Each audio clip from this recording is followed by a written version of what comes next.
Ha-Seong Kim's going to make the decision soon on his 2026 player option. And not only is it going to give Atlanta the blueprint for the rest of their offseason, it could significantly impact the World Series odds for 2026. Let's talk about it.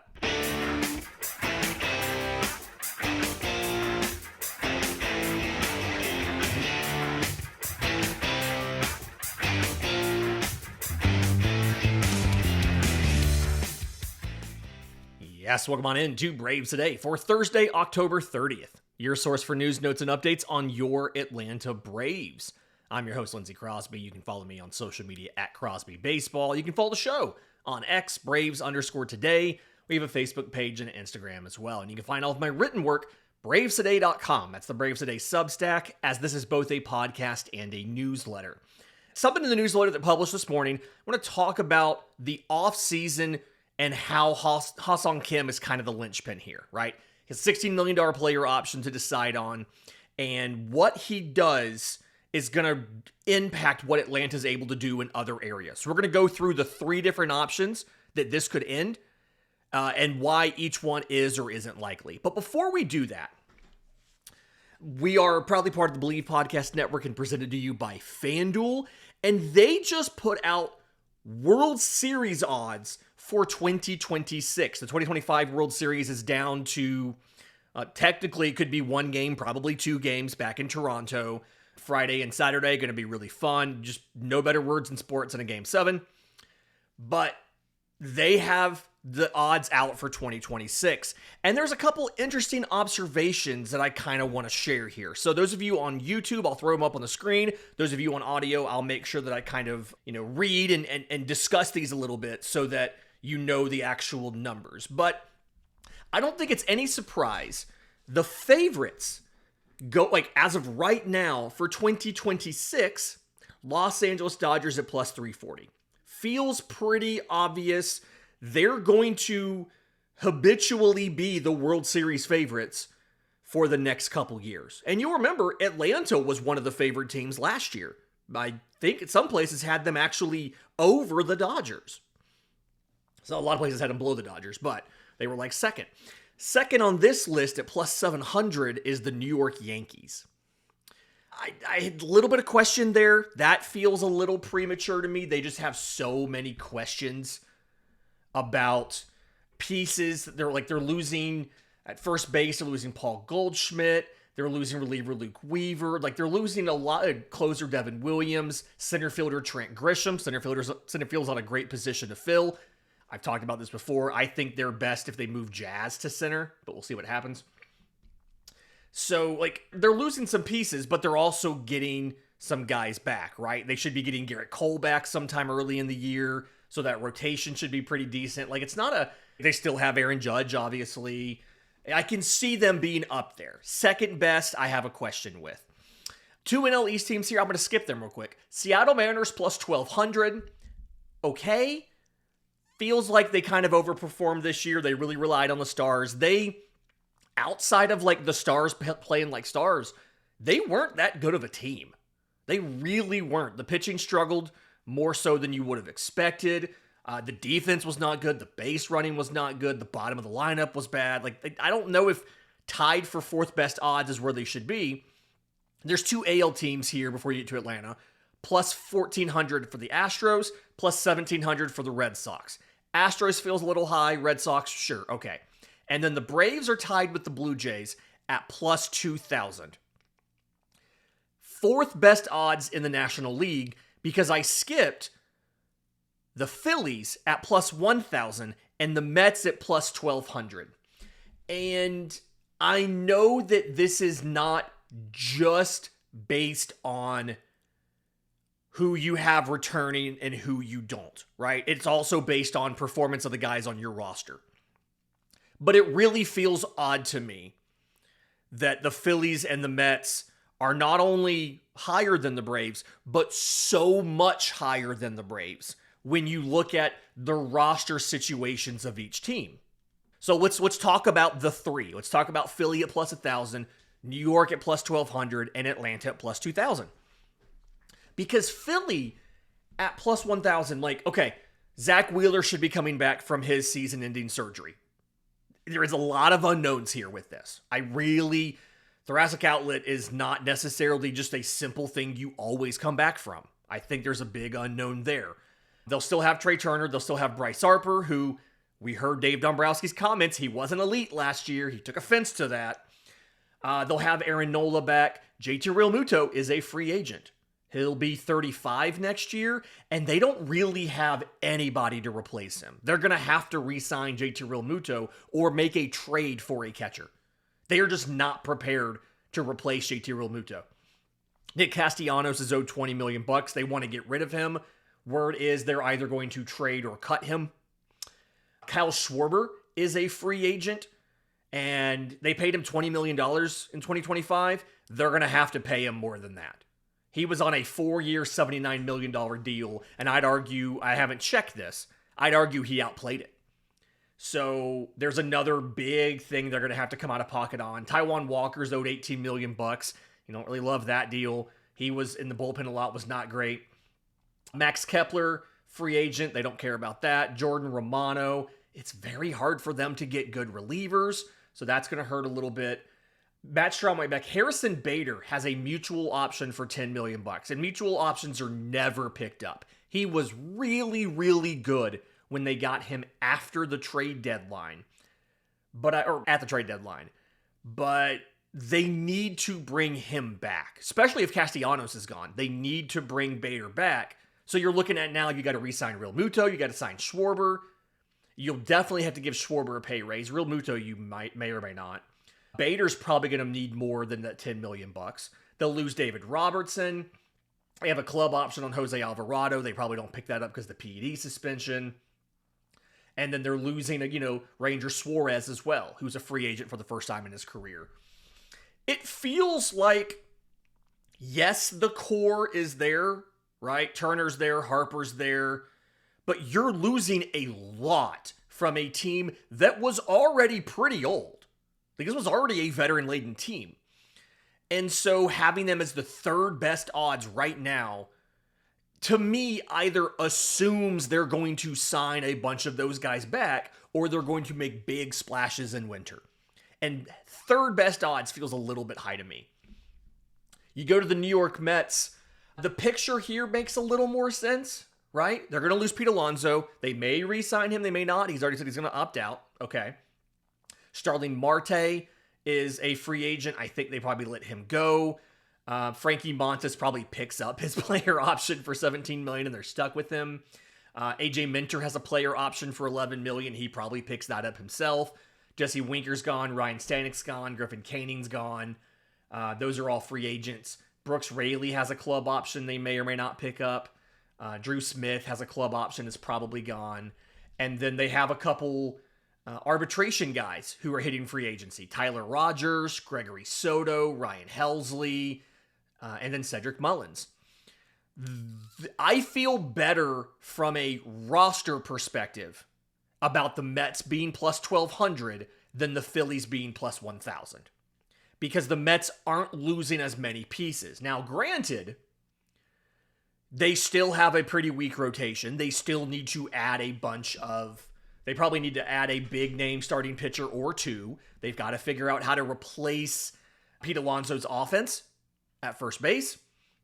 And they've got to figure out something better at third base than Mark Vientos because he fell back to earth, which I did a freelance article for Sports Illustrated for their Mets site before the season started. And I said that was going to happen, and it wasn't very popular among the other writers over there. And I'm like, just watch, it's going to happen, and it happened. So, not saying I know ball, but I'm saying that them bringing in an outside person to give an objective look was a good thing, because now they have it in writing, a prediction that that was right. So, shout out to them for bringing me in for that, so that they had that on paper. But Atlanta at plus 2,000, a lot of this is just down to the underperformance, right? Look at the pieces that you're losing, okay? As of now, free agents, you're losing Marcell Ozuna, you're losing Raisel Iglesias. You've got a bunch of club options you're probably picking up, Chris Sale, Pierce Johnson, Ozzie Albies, Tyler Kenley, probably. And then outside of that, the big question's Ha-Seong Kim. We're going to get to him in a minute. The issue with Atlanta here is just they don't have belief that this offense is going to rebound and or stay healthy. Like, that's what this is. Because if you look at the situation, the roster situation for Atlanta compared to these other teams, Atlanta's losing less key pieces. Yes, they're losing a closer and their DH. But and then maybe they're losing their shortstop. Again, we're going to get to that after the break. But outside of that, just about everyone else is back, or probably back if Atlanta picks up the club options. And so if you're the kind of, obviously, if you're here, you're a Braves fan. But somebody from the outside looking for value, this number, plus 2,000, feels like it's good value from the perspective of it is underpriced because there's a lack of faith in the hitters being able to rebound and in everybody staying healthy, right? It's not a wholesale, we have to replace a bunch of open spots. Like, from a roster perspective, the worst case scenario of the three here is Philly. Because you're losing your starting catcher, you're losing your DH, and both of them were massive parts of your offense. And then you have a giant question about the ace of your staff, who is coming back from a very difficult surgery. Atlanta's, again, the envy as far as a roster perspective because they have so much cost control, so much certainty. They know what's going on with these guys, right? That's the big deal here. Now, again, this is not just the roster situation. This is the offense. For a while, you had three black holes in your lineup between a Nick Allen, between an Ozzie Albies and a Michael Harris, and at least two of those guys, maybe three, are penciled in for the lineup next year. And we'll see what happens with Ha-Seong Kim. He's got a decision to make. We'll break that down next, right here on Braves Today. But first, today's episode is brought to you by our friends at Delete Me. These guys are incredibly helpful. What Delete Me does is, in essence, they make it easy, quick, and safe to remove your personal data online. This is a time right now that we live in. Data breaches happen just about every freaking day. Half the time, you don't even know what company it was. And the best that they can do is they'll offer you 90 days or 6 months of identity theft monitoring services. Whoever sells that stuff is probably making bank on all of this. But that's what Delete Me is for. You can take control of your data and keep your private life private by signing up for Delete Me. The New York Times Wirecutter named them their top pick for online data removal services. So, special discount for Braves Today listeners. Get 20% off your Delete Me plan when you go to joindeleteme.com/HIT and use promo code HIT at checkout. The only way to get 20% off is to go to joindeleteme.com/HIT, enter promo code HIT at checkout. That's joindeleteme.com/HIT, promo code HIT. Welcome back to Braves Today. Lindsay Crosby. Let's talk about Ha-Seong Kim, okay? Because the big thing, and we all know this, right? We all understand the scenario here and what you're dealing with. The Braves acquired him, grabbed him off of waivers from Tampa Bay the end of August. And this whole thing was like an audition, right? So he has a decision to make. The timing of this, we either have one World Series game on Friday or we have two World Series games, one Friday, one Saturday, okay? The next day, after whichever one of those is the last game, let's assume it goes 7, just to make this easy. On Sunday, everybody whose contract is expiring, Ozuna, Iglesias, all those guys, will become free agents. But this is your exclusive negotiating window. You can re-sign them at any time all the way up to when free agency opens. They can't officially sign with anybody else until 5 days after the World Series. So if Saturday is the final game of the World Series, Sunday, Monday, Tuesday, Wednesday, Thursday is the 5th day after the World Series when free agency can open. And so the way that this is going to work, Ha-Seong Kim has a $16 million player option decision that is due on that 5th day. He is not technically a free agent on Sunday like everybody else is, because he has to make this decision. He makes the decision by the 5th day. It has to be transmitted to the league office. Atlanta also has to make these decisions too. Their club options, they have to transmit those to the league office. And Atlanta does like a lot of teams do, and they wait to actually transmit these decisions in until you're in that, towards the end of that 5-day window. They may have already communicated to the player, but they don't actually officially submit it to the league office until the end of that 5 days. And the reason for that, it's dumb, but it makes sense. What if Chris Sale gets hit by a bus? What if Tyler Kenley, gets skydives and breaks his arm? It sounds stupid, but they just in case anything weird or crazy were to happen, they just wait to submit these decisions. And Kim's probably going to do the same thing. Let's walk through all 3 different options here, okay? Scenario number 1 is what Atlanta was kind of hoping would happen when they claimed him off of waivers, and it's that he would pick up the $16 million player option, which would mean Ha-Seong Kim would be a Brave for 2026. He'd get paid just $16 million, and at the end of 2026, he would head into free agency. Now, reasons for and reasons against that happening make a lot of sense, right? Reason that could potentially happen is, number 1, to get into a better free agent market, okay? If you thought that this year's free agent class was bad at shortstop, it's like Bo Bichette and almost nobody else, next year is even worse.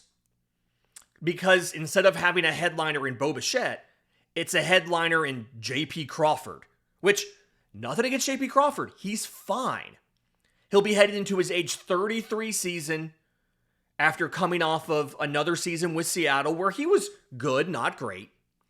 And so, while there is an open conversation about whether or not Ha-Seong Kim or Bo Bichette is the more desirable shortstop in this year's free agent market, if Kim were to opt in for 26, he'd have the ability to put up an entire full and healthy season of numbers, get him a lot closer to what you saw him do in that 2023 season, and then enter a free agent market that's got practically nothing in his position other than J.P. Crawford. Again, you thought this year was bad. Next year's even worse. And so there is a scenario out there where Kim opts in for $16 million, has a really good year. I mean, back towards his 2023 year where he won a Gold Glove. He was a utility player for that Gold Glove. But he was an MVP finisher, 14th place MVP finisher. Hit 260 with a 749 OPS, 17 homers, 38 stolen bases. Drove in 60, scored 84 runs. Was worth over 5 WAR, almost 5.5 WAR. And you could see if he did that in his age 30 season, then going into free agency, you could see where he could be looking at an annual value that's closer to where your Dansby Swanson, who made $25 million a year, or a Trey Turner, who made $27. He's probably a step below those guys, but he's easily clearing 20, right? He's up there 22, 23, especially if his arm strength comes back too. And you know that in the future, you have the ability to move him into second, out to third, whatever.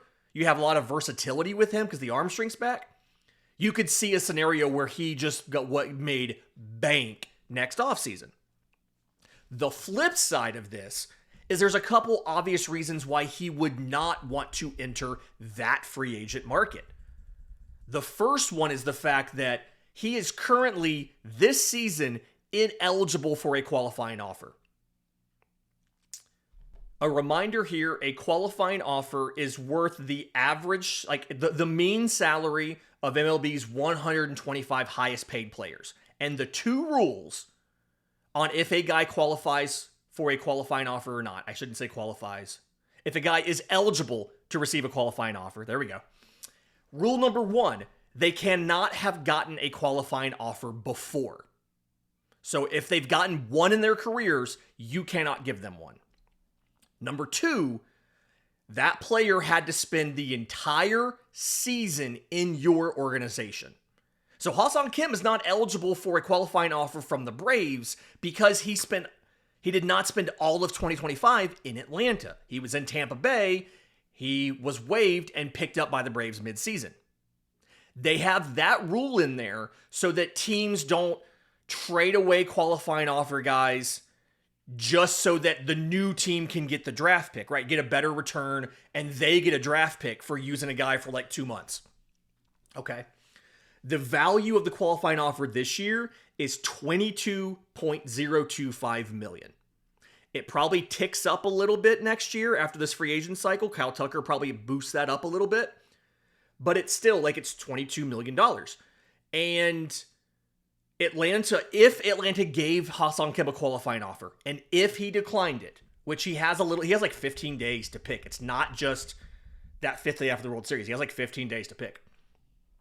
Then Atlanta would receive a draft pick somewhere between competitive balance round B and the 4th round, depending or not on if they paid into the luxury tax.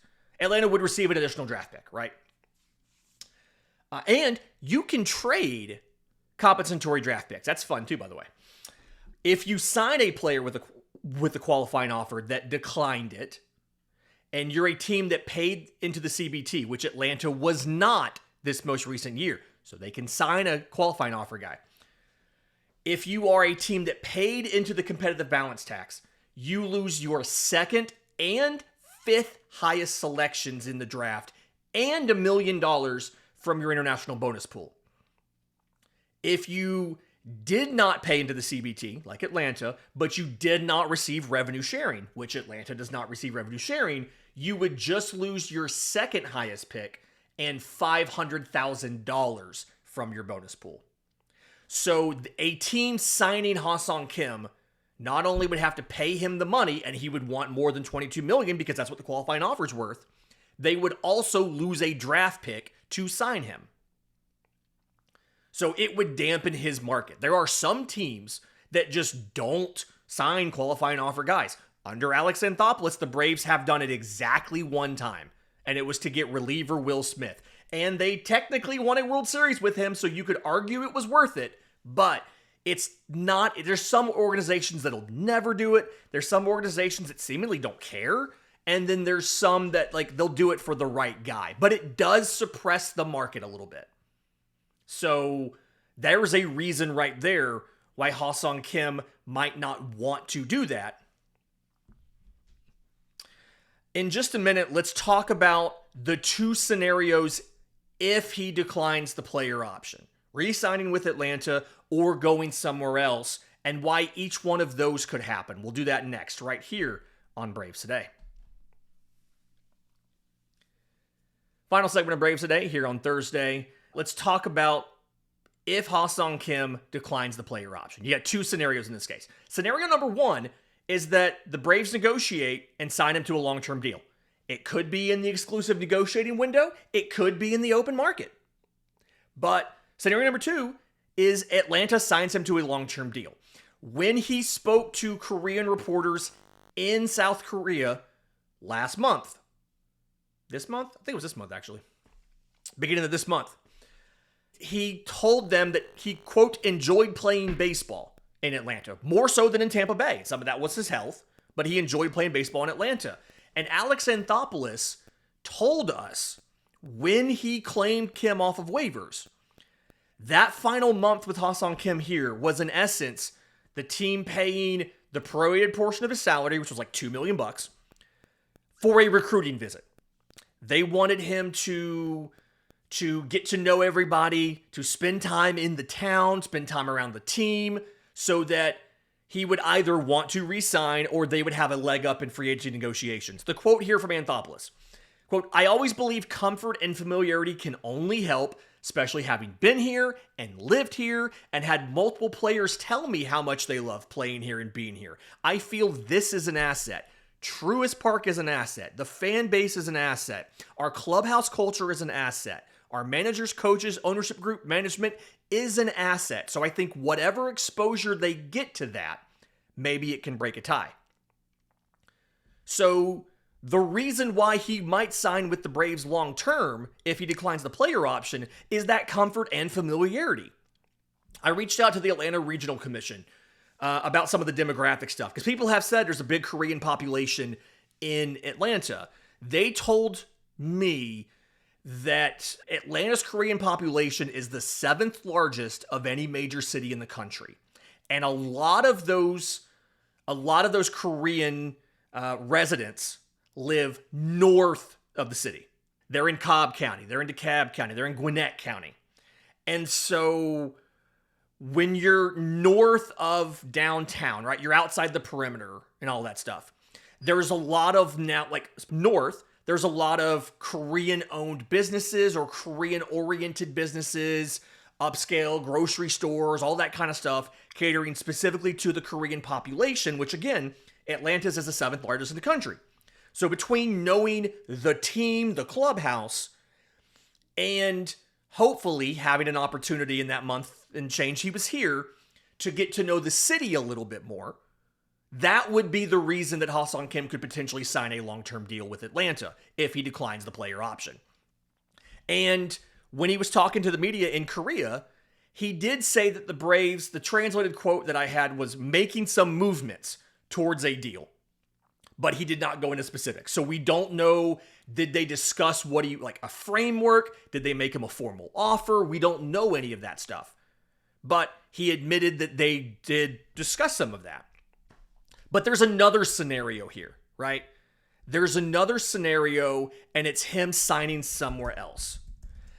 And I think it kind of makes sense if you think about why this could happen. There's two main reasons why I think if he goes to free agency, he could sign somewhere else.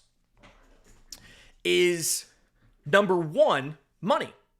We've said it on this show quite a few times now. It's a quote from Andrew Friedman, who runs the Dodgers. If you try to be rational on every free agent, you'll finish 3rd on every free agent. And to our knowledge, under Alex Anthopoulos, the Braves have never been irrational on any free agent. They didn't go over that $22 million for Dansby. They wouldn't give the 6th year to Freeman. They've never been irrational on any free agent that they've pursued, to our knowledge. It's possible that we just never heard about it, but it feels like that would have leaked by now, right? And when you look at some of the teams who could be needing a shortstop this winter, we did that last week, right? We went through all the different options, but the Yankees stand out as a team that spends money. The Blue Jays stand out as a team that spend money. They have a top 5 payroll or whatever. People don't realize how much money the Blue Jays spend. They spend a bunch of money. They popped a qualifying offer on Anthony Santander last year. They were in it on Ohtani. They were one of the finalists on Ohtani on that 10-year, $700 million deal with all the deferrals. They were right in there along with LA to the very end. The likelihood that somebody is going to be above Atlanta financially, if it gets to that point in the free agency conversation, is real. The odds are real that could happen. But the other reason is Scott Boras. Because, one, yes, he's trying to maximize the money the guy gets. Okay, that's fine. He's really good at doing that. But the other thing is the way that he gets the money. Okay, Boras deals, more so than any other agent, they have very large average annual values, right? They can turn and they can say, hey, this deal is a new record-setting deal for a third baseman. I'm talking about Alex Bregman in Boston, right? I think they said it was $40 million AAV. There was a bunch of deferrals in there that brought the practical amount, right, what the MLBPA calculated, to a lower figure. Atlanta doesn't do deferrals. Keep talking about Bregman. Bregman had an opt-out after this season, and he's expected to opt out and go back to the free agent market. Atlanta doesn't do opt-outs. The Kim deal, Boras negotiated that one with the Rays. It has a player option. The Braves don't do player options. You look at some of the other deals he's done. No trade clauses. The Braves don't do no trade clauses. You can earn one. If you stay with the Braves long enough, you will naturally earn one, because any veteran who's been in the league for 10 years, including 5 with their current team, will automatically earn, they're called 10 and 5 rights. They will earn a no trade clause. Marcell Ozuna earned a no trade clause because 2024 was his 5th year with the Braves, and he had been in the league at least 10 seasons. And so in 2025, AA would have had to have Ozuna approve any trade at the deadline, and he didn't move. The Braves don't give any of that stuff out in their deals. They don't give no trade clauses. They don't give deferred money. They don't do opt-outs. The only options that they do are club options. They don't do player options. They don't do mutual options, which are dumb and nobody should ever do them. They don't do vesting options. They do club options, and that's it. And so even if it feels like if Ha-Seong Kim reaches the free agent market, between the money and the contract structure, it feels like he's not going to make it back to Atlanta, because somebody is going to give either more money or a better contract structure, or both. There are some teams who are perfectly fine with doing all of these weird contractual things. The New York Yankees, they gave Garrett Cole an opt-out, and it's actually really funny because he tried to call their bluff last offseason by saying he was going to opt out, and they were like, okay, and they called his bluff on it. And so he just rescinded the opt-out and stayed. But the point is, they do some of these things. Boston does a bunch of these things. So it's like when Chipper Jones was talking about Freddie Freeman. And he told Freddie, if you make it to free agency, you're probably not going to come back to Atlanta. And in this case, it's going to be because somebody's going to go out there and give Ha-Seong Kim all of this weird stuff that he wants. And a lot of people are going to have the urge to blame Scott Boras. They're going to say, oh, well, Boras screwed us out of getting Ha-Seong Kim back. And I want to remind everybody of something. Ha-Seong Kim chose to change agents to Scott Boras. He didn't come to the States with Scott Boras. He made a change in 2024 to Scott Boras. He knew what he was doing. He chose Scott Boras for a reason. And usually when guys sign with Scott Boras, it's to maximize their financial earnings. Very few Scott Boras clients sign an extension just days before hitting free agency. It just rarely happens. Matt Chapman did one with the Giants. It's very rare that happens, though. So if Kim doesn't pick up the player option, it's pretty likely that he does not end up in Atlanta next year. And honestly, if that happens, okay, Atlanta will move on. I guarantee you Anthopoulos has been working on plans B, C, and D, because you can do 2 things at once. He can walk and chew gum at the same time. But the entire offseason is hinging on this. Because until you know how much money will it take to reinforce the shortstop position, you don't know how much money you have for everything else. How much money do you have for your rotation? How much money do you have for your bullpen? How much money do you have if you want to try and add a bat somewhere, a right-handed hitting outfielder to platoon, or whatever it might be, a utility man, whatever. You don't know how much money you have for all of that stuff until you figure out shortstop. But I'm willing to bet if Ha-Seong Kim does not pick up the player option, he's wearing a different uniform in 2026. This has been Braves Today for Thursday, October 30th. Do me a favor. If you're listening on audio, a 5-star review would be awesome. Apple, Spotify, wherever you get your podcasts. If you're watching on YouTube, subscribe to the channel, hit the notification bell so you know when we drop the next episode, shorts, as news breaks, all of that kind of stuff. Until next time, this has been Braves Today.